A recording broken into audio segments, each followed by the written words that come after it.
So it's not every day that you get to read a headline that says, "Meet the sovereignist who keeps inviting Federalist Anglophones to dinner." It sounds like actually the lead into a bit of a TV show. Maybe it's a movie. I don't know. But the actual person named in here, Frédéric Lapointe, who is the president of Mouvement National des Québécoises et Québécois, and a two-time PQ candidate, is kind of spearheading this campaign, if you will. Frédéric, welcome, by the way, to the studio. It's great to have you here. This is your first time ever on CJAD. Yeah. Bienvenue. Merci. Okay. So listen, this idea of reaching out, when I first saw the story, I thought, well, this is unique. And then I realized you've been doing this for the last couple of years, though, right? You're heading up a sovereignist organization. You'd think that, and I think most Anglos would think that in the past you'd have no interest in talking to Anglos. There's nothing to be gained for you there. We know that the Anglophone population is, for the most part, against sovereignty. So what led you to want to do this? Well, first, we are not dedicated only to the political liberty of the Quebec nation. Our first and foremost goal is to develop, if you will, a united nation. So we have to work on identity, we have to work on relationship between communities, we have to work on understanding, on share cultural references. So yes, we are sovereignists, but it is not the first line of our agenda. So it was important for me when I became president of the Mouvement National des Québécois to make this a priority, to have a working relationship, a shared understanding with the Anglophone lobby or the Anglophone community. And I think I worked it patiently. I was sometime a lone spectator in various activities, be it the General Assembly of the St. Patrick's Society, or let's say the presentation of Guy Rogers' film documentary in NDG. I didn't wait to be invited. I just got there and tried to understand what was going on and what the people and what the ideas were about.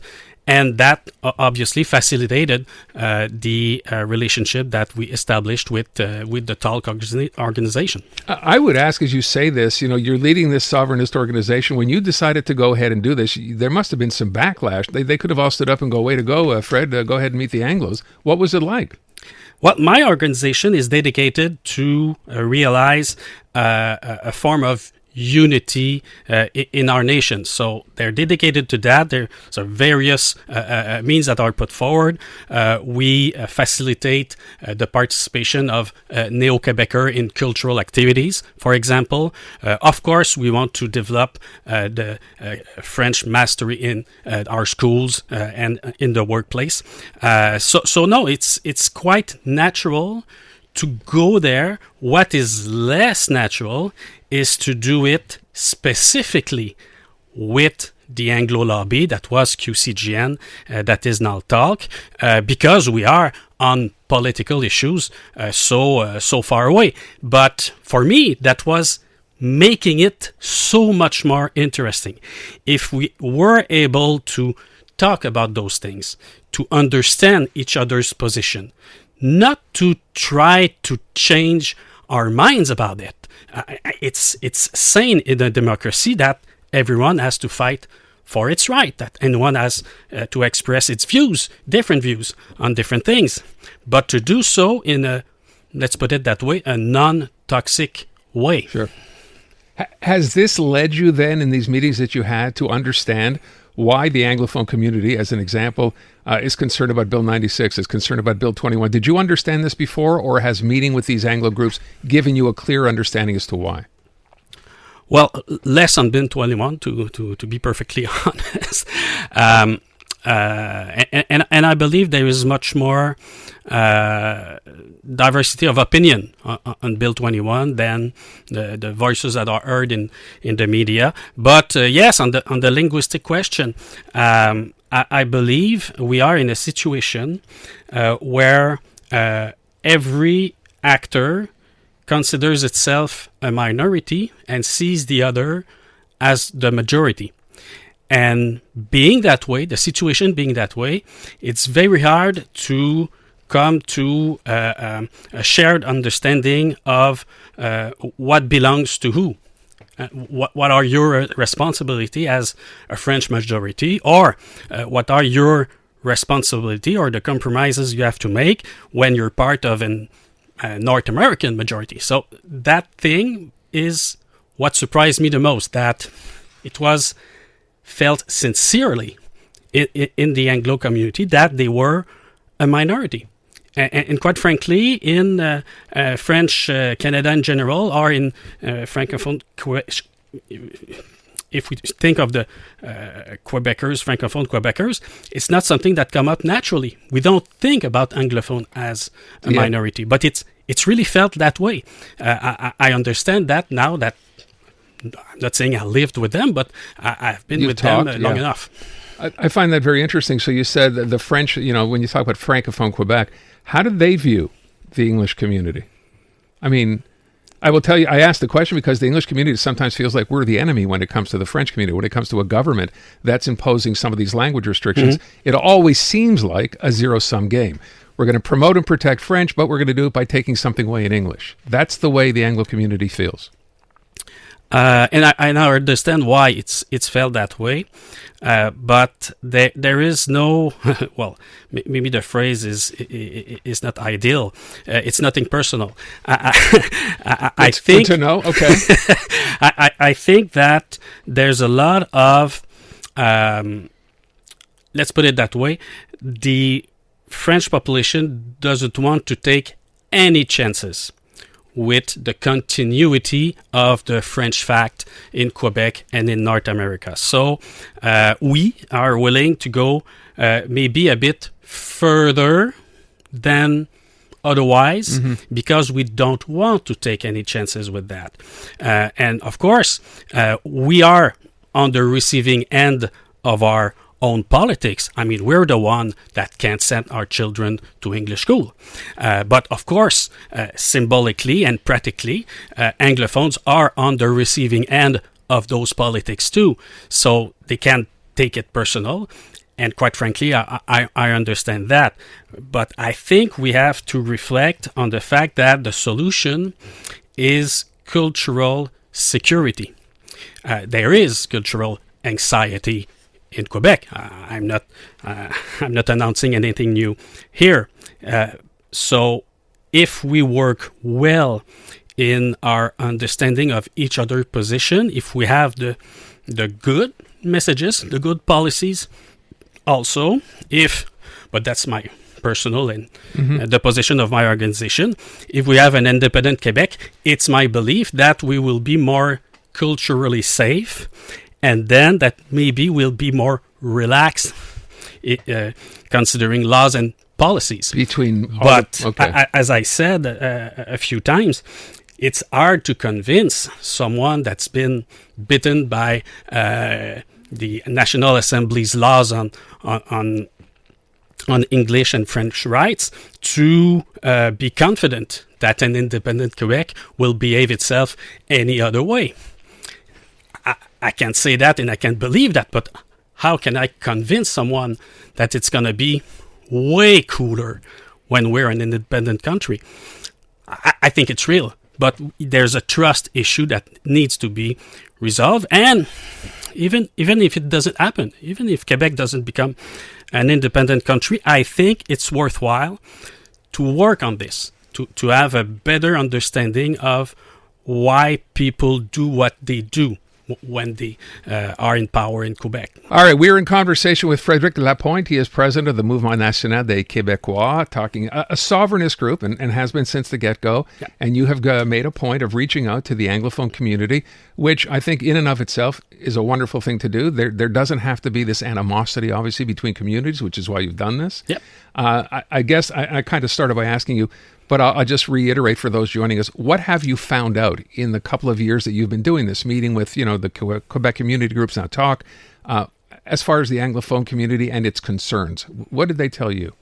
Well, I've already said that it surprised me that the Anglo community considered itself a minority. The second thing that surprised me is the level of attachment to Quebec.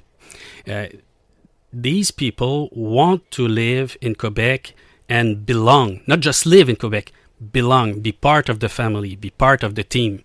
And that's why I think, that's my way of interpreting it, that when they are subject to laws that they feel single them out or point them out, they feel rejected, they feel they don't belong. And this is hurting. I saw it, that it hurt them. The idea of a lot. second-class citizens. Yeah, it's a way to say it. I'm not sure it's the proper way to frame it, but I heard that a lot. So you take a look at a couple of examples. You say you heard it a lot. Do you understand it? Did you understand it before? But now, having heard about it, you do understand it? Why? I do understand that we have a common interest to develop this sense of belonging. I think it's a bonus for Quebec society, for our nation. I would go further and say that it's also a good example.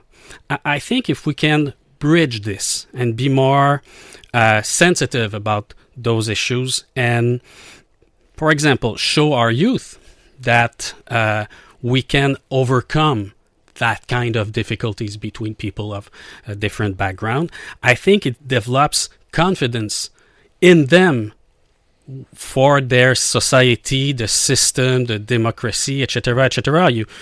I'm not teaching anything about that. Our youth is anxious. They don't have a lot of confidence in the elites, in politics. So we have to have good stories to tell. We have to overcome difficulties. And sometimes it's people that have different opinions that have to come together and show how it's done. So, the one thing this government hasn't done, the CAQ government, is try to exemplify what you've just talked about. I always go back, and it's a regular reference here. Jean-François Roberge, at the time, the language minister, famously saying he hears too much English on the streets of downtown Montreal.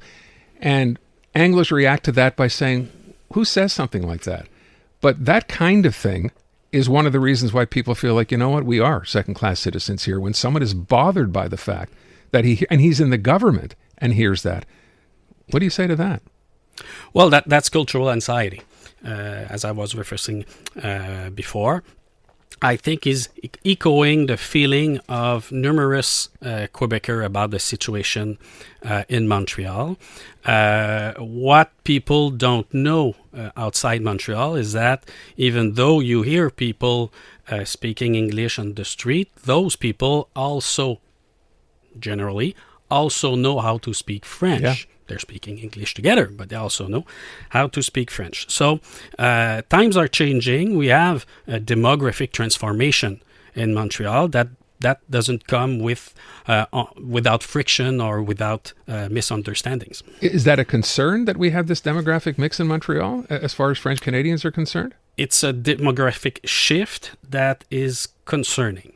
Yes. The rapidity of it is almost unprecedented. Even in our history that is full of transformation. I mean, we've had immigration waves before. We've had rural exodus towards cities in the 40s and 50s. It obviously changed also the Montreal landscape.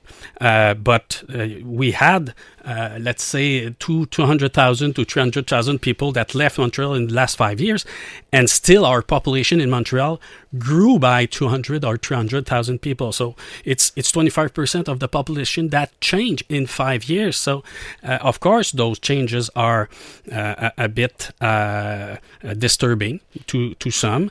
But when we look at that, I think our responsibility is also to draw a path, to show the better example. And it's with that in mind that I thought a few years ago that it was time to not erase our differences, not erase our disagreements, but to show that we can have those debates and still have lunch together. See, it's all well and good that your organization is doing this, and I think most Anglos hearing this now are thinking the exact same thing, but you have a government now that has no interest apparently in doing this. Now, they may not be the government come October, but I don't think we'd be a whole lot further ahead if it was a Parti Québécois government, right? So you can understand the concern there, I think, from the Anglo side. Totally. We've been in a situation where we have 5 political parties in Quebec, and what that brings is a lot of competition between those political parties. And you have the CAQ and the PQ that are in competition for the nationalists' vote.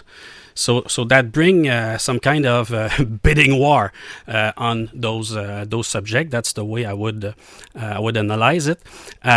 Maybe I'm stretching my neck by saying this, but I think that the PQ, with its ambitious project to essentially found a new nation and unite everyone behind one government, I think it imposes some kind of standards that are different than a provincial government on the defensive with a culturally anxious population. I think the PQ won't go farther, or wouldn't go